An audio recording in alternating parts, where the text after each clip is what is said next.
তা সাকিব ভাই যেহেতু এবার বিপিএলে আসে নাই, তা বুকের ভিতরটা ছিঁড়ে যাচ্ছে সাকিবের জন্য, অনেক কষ্ট লাগতেছে সাকিবের জন্য। আমার favourite player Shakib Al Hasan. Favourite player কে? সাকিব আল হাসান। সাকিবকে এবার কতটা মিস করছো? এটা বলার বাইরে, কারণ সাকিব আল হাসান আমাদের দেশের সেরা প্লেয়ার, সে বিশ্বের সেরা প্লেয়ার, বিশ্বের সেরা অলরাউন্ডার।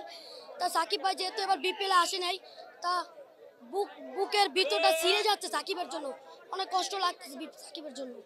এবার কি বিপিএল তুমি দেখবা কিনা? না, সাকিব ভাই যেহেতু বিপিএলে নাই, তা বিপিএল এর মালিকানা আমি কোনো বিপিএল একটা ম্যাচও দেখবো না। তারপর তো ঠিক ঠিক সামনে আসছো। আমি এমনি একটু বিপিএল এর বাইরে একটু গ্যালারি দেখতে আসছি, সবাইকে একটু দেখতেছি ফ্যানদের। অনেকটা আবেগ আপ্লুত হয়ে গেছে। এবার আমি চাইছি মাশরাফি ভাই যেহেতু থাকবে, তাই আমি একটু বিপিএলটা দেখতে চাইছি, কিন্তু মাশরাফি ভাইকেও নেই নেই, তাই আমি আর বিপিএল দেখবো না, আমি সিদ্ধান্ত নিছি। খেলা দেখতে আসছি। হ্যাঁ, তোমার ফেভারিট প্লেয়ার কে? আমার ফেভারিট প্লেয়ার সাকিব আল হাসান। আর দল? রংপুর রাইডার্স। কি মনে হচ্ছে রংপুর রাইডার্স জিতবে কিনা? মানে জিতবে। জিতবে? হ্যাঁ। কনফিডেন্ট আছে? ইয়েস।